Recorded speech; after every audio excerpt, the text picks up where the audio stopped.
My parents tried to give my inheritance to their favorite daughter, but my grandparents had a surprising twist in store. Male 28-year-old comes from a family with a convoluted and long history of favoritism. My younger sister Amy, 25, has always been preferred by my parents, especially Dad, over me. Starting in our childhood, this partiality only got worse as we grew up. Amy was the golden child from my earliest memories. Our parents threw her an elaborate birthday party including professional face painters, a bouncy castle, and a petting zoo when I was 5 and she was 2. I had a store-bought cake and a little family supper for my birthday that same year. This helped to define the tone for years to come. The differences became clearer as we aged. Amy always received the newest toys, the greatest clothes and most attention. I recall saving months of allowance for a new bike when I was 10 years old. Amy wanted one too, hence she had a fit when she saw it. Rather of educating her about waiting or saving, my parents went right out and got her an even nicer bike than mine. Another arena where the bias was evident was school. Amy's parents attended all of her school functions, while they usually missed mine. I took front stage in the school play in 4th grade. I practiced for weeks, driven by great enthusiasm. My parents arrived an hour late on the night of the play, therefore missing my major scene. They were consoling Amy after she complained of stomachache. She was good later on, they had simply lost count of time playing with her. Regarding academics, nothing I ever appeared to do seemed sufficient. I joined the math club, often received straight A's in middle school, and even took first place in a regional science fair. Though my parents hardly noticed these successes, they gave Amy a celebratory dinner and purchased her a new phone as encouragement to keep getting better when she scored a B+ on one test in her weakest subject. In particular, high school was difficult. With an eye toward their approval, I put myself into whatever activity I could. Along with keeping a 4.0 GPA, I was editor of the school newspaper, debate team captain. Amy coasted through school, hardly keeping a C average, and spent much of her time hanging out with friends. I was chosen from our university as one of 2 junior year applicants to participate in a famous summer program at Harvard. It was such an honor, and I felt great. My dad grumbled and moved the topic to Amy's forthcoming dancing performance when I told the news over supper. At least my mother remarked, "That's nice," but she moved on fast. My parents couldn't bring me to the airport on the night Amy's concert fell on the same day I was leaving Harvard as they wanted to see Amy perform. I asked the parents of a friend for a ride. Another agonizing experience was the college application process. I worked months on improving my essays, engaged in extracurricular activities, and SAT preparation. Several elite colleges accepted me and I was given a sizable scholarship to my ideal college. When I told my parents about this at supper, their reaction was barely passable. "That's good, but don't let it run to your head. College isn't everything," my dad advised. "Just remember about us when you're off becoming a big shot," my mother said. On the other hand, my parents were quite understanding when Amy barely passed high school and chose not to attend college. They admired her for knowing herself and for defying social expectations. Something they never done for me, they even paid for her a car as a graduation gift. Emotionally, this persistent favoritism suffered me greatly. Over my teens and early 20s, I battled anxiety and despair. Beginning therapy in college, I came to realize that my parents' actions were not my fault. Years of effort were needed to develop my self-esteem and learn to validate myself rather than depending on my parents' approval. My immediate family did not help me, yet I still managed to lead a decent life. By the time I finished from college with honors, I had a decent job in finance, and even purchased my own house by 27 years old. Though my parents aren't, I'm glad of what I've accomplished. Here then, is where the current drama begins. On Dad's side, my grandfather died not too long ago. He left a sizable estate and was a successful businessman who started from nothing. In his will, he split his possessions equally among his grandchildren, including me, Amy, and our cousins, as well as his children, Dad and his siblings. My portion of the bequest was significant, roughly $500,000. It would have let me invest in my future, pay off my education loans, and perhaps even launch my own company someday. This unanticipated windfall and the chances it could present made me happy. When the will was read though, my parents clearly became agitated. Later, They drew me aside and said they felt it was unjust I received an equal portion. Amy, who lives in our parents' basement and works part-time at a coffee shop, said she needed the money more since she was suffering. Though stunned, I attempted to keep cool. I clarified that Grandpa made this decision. They had no say on how he decided. They insisted I should act morally and give Amy my fair part. They became enraged when I turned down and began guilt-tripping me, calling me unappreciative and selfish. Every incident my dad could recall where they had helped me came under discussion. Though I worked part-time to help with finances, he emphasized paying for my medically necessary braces, buying me school supplies, the bare minimum, and allowing me reside at home during college.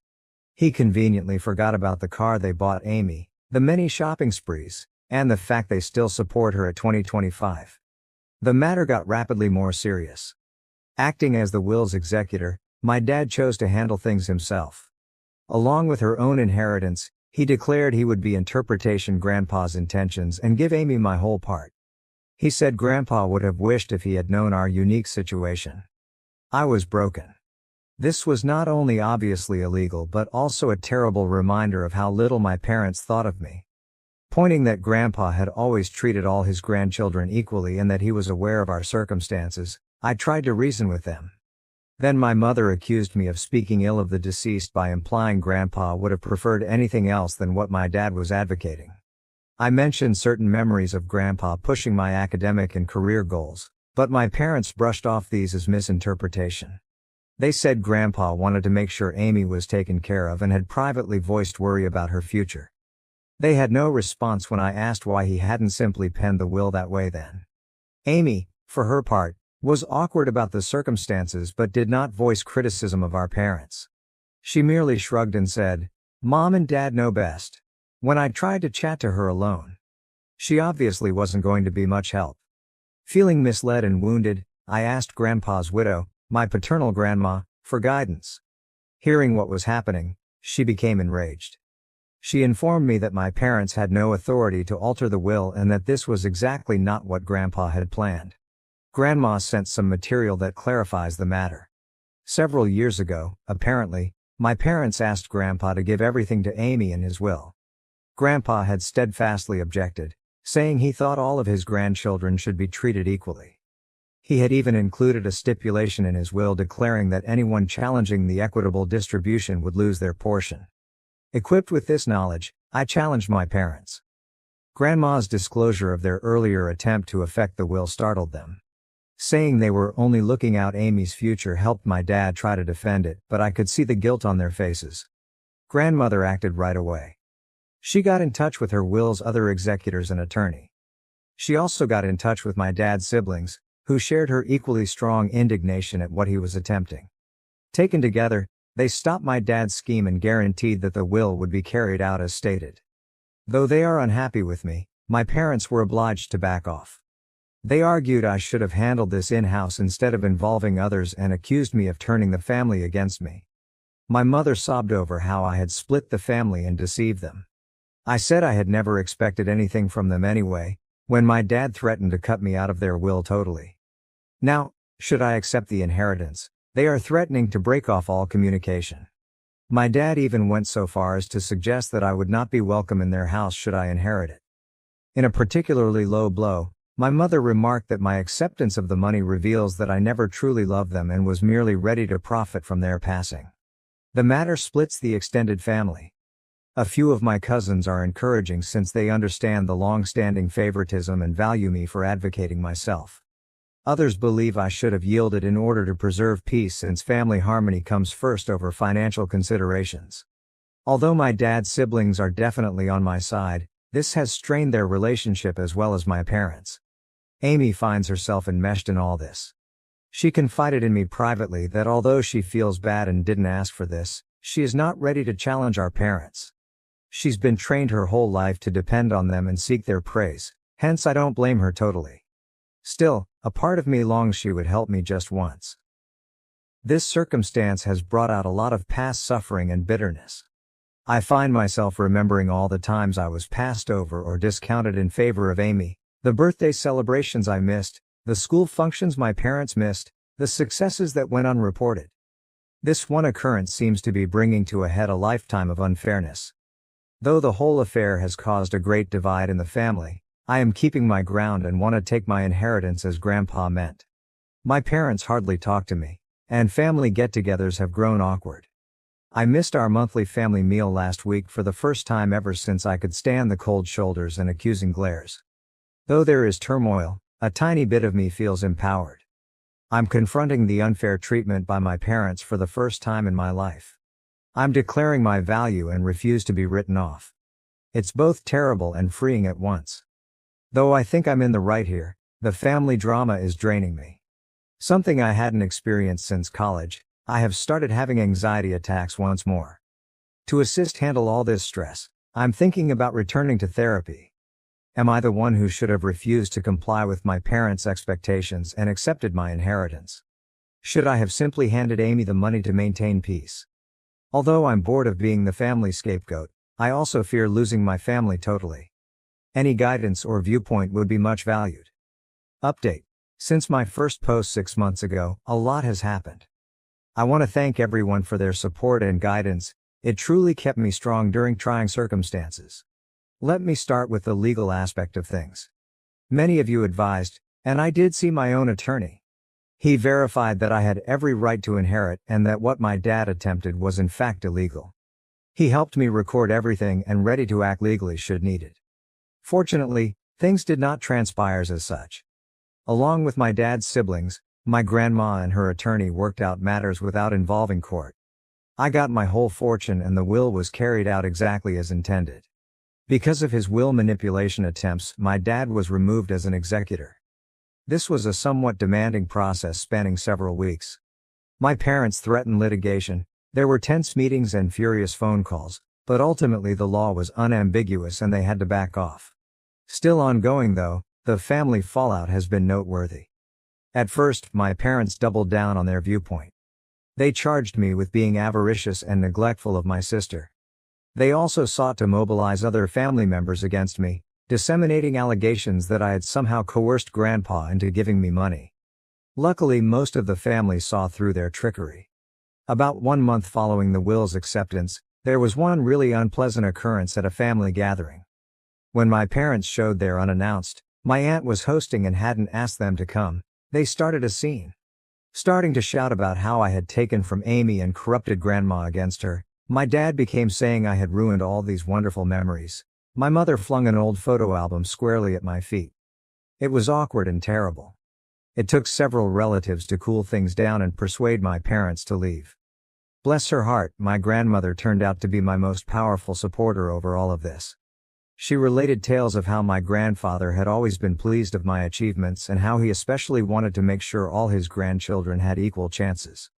She even said Grandpa had maintained a scrapbook of my accomplishments, newspaper clippings of academic honors, copies of my college acceptance letters, and even the program from that university play my parents had been late for.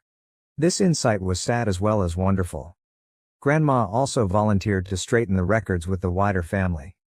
She organized a family gathering excluding my parents, laying out the entire history of my parents' partiality including events I had long forgotten or never ever heard about. Having someone at last recognize the unfairness I had gone through for years was vindicating, but it also reopened old scars. About my sister Amy, she at last found her voice in all this. She came to me personally and apologized for not sticking up for me earlier after some soul-searching and several long talks with our grandmother. She said she thought our parents' preference was improper, but she had been too terrified to confront it. We discussed our childhood and how it influenced both of us in great length and emotional intensity. Amy admitted that being the favorite child wasn't as wonderful as it seemed. She never learned how to stand on her 2 feet and felt great pressure to live up to our parents' expectations. She told tales of times she yearned to accomplish things on her own, but our parents would swoop in and handle everything for her, therefore depriving her of the opportunity to develop and learn from her mistakes. For our relationship, this talk marked a sea change. We began to mend the sibling link our parents' partiality had broken. Just the two of us have been routinely meeting for coffee to discuss and encourage one another through this family crisis. Declaring that she was going to pay for college with her inheritance astonished everyone. She claimed seeing me stand up for myself motivated her to start managing her own life. Once she decided what she wanted to study, she registered in a nearby community college, first intending to transfer to a 4-year university. Our parents let out startled gasps. They knew, I believe, that their babying had not done Amy any favors. The response of my parents to all this has been diverse and changing. They first attacked both of us angrily. They tried to guilt Amy into quitting college to help the family, since they said I turned her against them. They changed strategy when that proved ineffective. After several protracted talks with my grandmother and seeing Amy's great transformation, my mother began to recognize how damaging their actions had been. She has made some hesitant moves toward reconciliation, even beginning therapy to address her problems. She got in touch to apologize, owning that she had been unfair and requesting a chance to right things. It's a slow process, and while I'm gently hopeful, I'm also keeping strong limits. Sadly, my dad has been less likely to own any mistakes. Still furious, he feels as though he is the victim in all this. He has been chilly toward Amy since she chose to go college and hardly speaks to me. He has tried a few times to control us, threatening to sell our childhood house should we fail to come to our senses, or forgiving us should we realize we were wrong. Although we are both standing strong, it hurts to see him distance both of his children like this. The dynamics among the extended family have changed dramatically. I now live closer to my dad's siblings, who have been quite helpful, and my grandmother. Having heard from my aunts and uncles about handling my dad's challenging conduct over the years, it has lessened my loneliness in this fight. Deeper bonds with some of my cousins who stood by me have also developed. Starting a monthly cousin meal allows us to all catch up, free from the drama of the older generations. For myself, I have been making sensible use of my inheritance. Having paid off my college loans, I now feel an amazing degree of financial freedom. Working with a financial advisor, I have assembled a varied investment portfolio. I have also set aside some funds to maybe launch my own company some years forward. Opening a community center with reasonably priced mental health treatments and financial literacy seminars is something I'm investigating. But for me, buying therapy for myself and volunteering to do the same for Amy has been the most significant application of the money. Both of us are learning to set reasonable limits with our parents and are working on healing from our childhood events. Though it's a long road, I already feel as though I'm developing in knowledge and ability to overcome emotional neglect and long-term partiality. This whole process has brought some surprising good improvements into my life. I now know a great deal about establishing limits and defending myself. Though I know I did the right thing, it hasn't been easy and there are still difficult days. I feel good about myself for resisting guilt and pressure. Among the most unexpected results has been a change in my work path. Dealing with all this family conflict and undergoing therapy has helped me to see my own passion about supporting people who, dealing with all this family dysfunction, and doing therapy has helped me to see how driven I am about supporting others who have gone through same family dynamics. Currently thinking about returning to school to specialize in adult children of emotionally immature parents and work as a family therapist. I have also been helping youngsters from challenging family homes at a nearby youth facility. Being able to offer the kind of encouragement and support I wish I had had as a youngster is immensely satisfying. I'm even considering creating a scholarship fund for children from same circumstances using some of my inheritance. My contact with Amy has kept getting better. Once a month, we have a siblings day when we do something entertaining, just the two of us. Our hiking and picnic last month was the most laid back and connected we had felt since we were small children.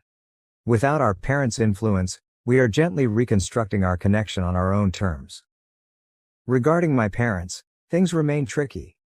Our relationship has been trying to be rebuilt by my mom. She has been routinely attending therapy and has even begun to see some of the damage her favoritism brought about. We have had a few one-on-one lunches when we have had some honest, though challenging talks regarding our past and forward direction. Though it's not flawless, improvement is evident. My dad still objects to change though. He still says he done nothing illegal and that Amy and I should be appreciative. He refuses to be in the same room with me, hence he missed several family functions. Though it hurts, I am trying to let go of my need to compel him to see things differently or control his reactions. For both Amy and me, Grandma now serves as a rock. She has been sharing additional tales about our grandfather and his pride of us for advocating for ourselves. She always supports justice and understanding, thus she has been a fantastic mediator in family problems. The whole process has imparted a lot of lessons about the actual meaning of family. I've come to see that occasionally the family you select might be more encouraging than the one you were raised in. Along with developing a close-knit circle of friends who have been quite helpful along this journey, I have grown closer to my aunts, uncles, and cousins who stood by me. Setting limits and practicing self-care have also become more crucial to me.